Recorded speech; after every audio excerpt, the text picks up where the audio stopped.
जय श्री कृष्ण। आप सभी का देव अमृत गंगा चैनल में हार्दिक स्वागत है। आज हम गीता के तीसरे अध्याय का अध्ययन करेंगे।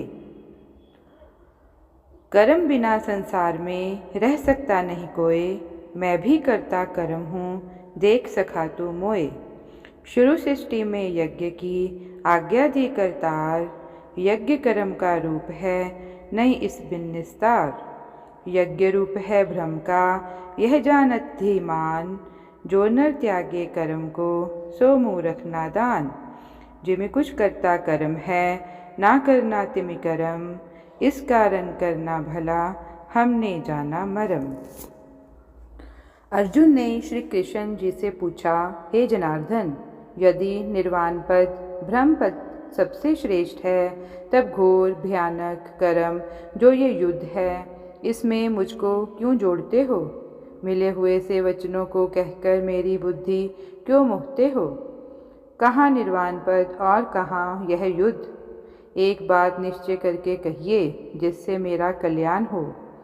श्री कृष्ण भगवान बोले, हे निष्पाप अर्जुन, मैं पहले ही समझा चुका हूँ कि इस श्लोक में दो प्रकार की निष्ठा कही है। एक तो सांख्य वालों का ज्ञान योग और दूसरा योगियों का कर्म योग। जो पुरुष कोई कर्म ना करे अर्थात सभी कर्मों को त्याग दे और कहे कि मैं निकर्मी सन्यासी हूँ, वह ना सन्यासी है ना निकर्मी। प्राणी तो माता के गर्भ में आने से लेकर मरने तक कर्म ही करता रहता है, बिना कर्म किए कभी नहीं रहता। कर्मों का त्याग करके संन्यास करने से किसी को सिद्धि नहीं मिलती। जो अज्ञानी कर्म इंद्रियों को रोककर आत्मचिंतन करने के बहाने विषयों की चिंता करता है, वह पाखंडी है और मिथ्याचारी कहलाता है। जो इंद्रियों को मन से दमन कर और विषयों में प्रवृत्त ना होने देकर उनसे कार्य लेता है, वह कर्म योग का अभ्यास कहलाता है और श्रेष्ठ कहलाता है। अपने धर्म के मनुष्य को नियमित कर्म करने चाहिए, क्योंकि कर्म ना करने से कर्मों का करना अच्छा है। बिना कर्म किए तुम्हारे शरीर का निर्वाण नहीं हो सकता। हे कौन्तेय, यज्ञ के निमित्त किए जाने वाले कर्मों को छोड़कर जितने कर्म हैं, उनके करने से मनुष्य को बंधन होता है। अतएव तुम फल की इच्छा त्याग कर यज्ञ के लिए कर्म करो। सृष्टि के आरंभ काल में ब्रह्मा जी ने यज्ञ सहित प्रजा को उत्पन्न कर कहा कि यज्ञ आदि कर्म करके वृद्धि को प्राप्त होवो। यही सब कर्म तुम्हारे निमित्त कामधेनु होवेंगे। इस यज्ञ से तुम देवताओं को संतुष्ट करो और देवता भी तुम्हें संतुष्ट करेंगे। इस प्रकार परस्पर बर्ताव करते हुए तुम और देवता कल्याण को प्राप्त होवेंगे। यज्ञ आदि से प्रसन्न होकर देवता तुम्हें इच्छित सुख की सामग्रियां देंगे, परंतु उनके दिए हुए दान जो उनका भोग लगाए बिना ग्रहण करता है, वह चोर है। पंच महायज्ञ करके जो शेष बचा हुआ भोग ग्रहण करते हैं, वे सब पाप से मुक्त हो जाते हैं, और जो अपने निमित्त ही अन्न पकाते हैं, वे पापी पुरुष पाप का ही भक्षण करते हैं। अन्न से ही प्राणियों की उत्पत्ति होती है। अन्न मेघ से उत्पन्न होता है, मेघ यज्ञ द्वारा जल बरसाता है, और यज्ञ की उत्पत्ति कर्म से होती है। कर्म की उत्पत्ति ब्रह्म से हुई है और ब्रह्म अक्षर परमात्मा से। इस कारण सदा सब पदार्थों में रहने वाला जो ब्रह्म है, वह सब यज्ञों में प्रस्तुत है। हे पार्थ, इस प्रकार चलाए हुए चक्र के अनुसार जो नहीं चलता वह पापमय है। जो पुरुष आत्मा में ही रत रहता है और आत्म आनंद के अनुभव से ही तृप्त रहता है, उसे कुछ भी कार्य शेष नहीं। वह कोई कार्य करे या ना करे, उसे कोई प्रयोजन अथवा लाभ नहीं है। इसलिए तुम भी फल की इच्छा त्याग कर कर्तव्य पालन करते रहो, क्योंकि फल की इच्छा को त्याग कर कर्म करने वाला पुरुष ही मोक्ष को प्राप्त होता है। लोक संग्रह को देखते हुए भी तुम्हें कर्म करना चाहिए, क्योंकि श्रेष्ठ पुरुष जैसे जैसे और जो कर्म करते हैं, दूसरे पुरुष भी उन्हीं का ही अनुसरण करते हैं।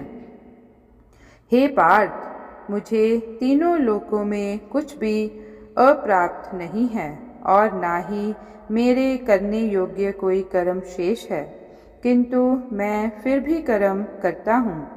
यदि मैं ही कर्म ना करूँ तो सब लोग भी कर्म से विमुख होकर नष्ट हो जाएंगे।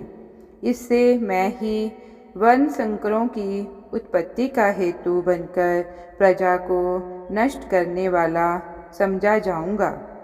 जिस प्रकार अज्ञानी फल की इच्छा करके कर्म करता है, वैसे ही ज्ञानी को फल की इच्छा ना करते हुए कर्म करने चाहिए। उसे ये कर्म लोक शिक्षा की इच्छा से करने चाहिए। कर्म में आसक्त अज्ञानियों की बुद्धि में ज्ञानी भेद का भाव उत्पन्न ना करे, परंतु आप स्वयं कर्म करता हुआ उससे भी प्रसन्नतापूर्वक कर्म करावे। हे अर्जुन, सब कर्म प्रकृति के गुण से ही उत्पन्न होते हैं, परंतु जिनकी बुद्धि अहंकार से भ्रष्ट है, ऐसे मूर्ख लोग समझते हैं कि हम कर्ता हैं, परंतु जो गुण और कर्म के विभाग का सच्चा तत्व जानता है, वह ज्ञानी पुरुष यह समझकर इसमें आसक्त नहीं होता कि गुणों का यह खेल आपस में हो रहा है। हे अर्जुन, अध्यात्म बुद्धि से तुम सभी कर्मों को मुझ में अर्पण करो और फल की आशा छोड़कर युद्ध करो। जो पुरुष श्रद्धा पूर्वक मेरे वचनों में दोष दृष्टि ना करके मेरे इस मत के अनुसार आचरण करते हैं, वे कर्म बंधन से मुक्त हो जाते हैं। ऐसा ना करने वालों को तू संपूर्ण ज्ञान से रहित जान। प्राणी को समझना चाहिए कि अपना कठिन धर्म भी दूसरे के सहज धर्म से श्रेष्ठ होता है। अपने धर्म में मरना सर्वथा कल्याणकारी है और अन्य धर्म अकल्याणकर हैं। हे श्री कृष्ण, भगवान श्री कृष्ण की बात सुनकर अर्जुन ने पूछा, पुरुष को पाप कर्म की इच्छा न होते हुए भी कौन उसे बलात् पाप करने पर विवश करता है? हे अर्जुन, रजोगुण से उत्पन्न होने वाले काम और क्रोध मनुष्य को पाप कर्म की ओर ले जाते हैं। इनसे उत्पन्न इच्छाएं कभी तृप्त नहीं होती। ये महापापी और घोर शत्रु हैं। जैसे धुएं से आग, धूल से दर्पण और झिल्ली से गर्भ का बालक ढका रहता है, उसी प्रकार विषयों की इच्छा से आत्मज्ञान ढका है। हे कौन्तेय, इस शत्रु रूप काम के कारण ही ज्ञानियों का ज्ञान आच्छादित हुआ है। इंद्रियां, मन और बुद्धि इस काम के सहायक हो जाते हैं, क्योंकि विषयों की इच्छा इनके सहारे ही ज्ञान को ढककर जीव को मोहित कर लेती है। इसलिए सर्वप्रथम तुम इंद्रियों को वश में करो, इंद्रियों को जीतो। कहते हैं कि इंद्रियां प्रबल हैं, किंतु इंद्रियों से भी प्रबल मन है। इस प्रकार जो बुद्धि से परे है, उस आत्मा को जानकर निश्चयात्मक बुद्धि द्वारा मन को निश्चल करके तुम इस दुर्धर शत्रु काम पर विजय पाओ। जय श्री कृष्ण।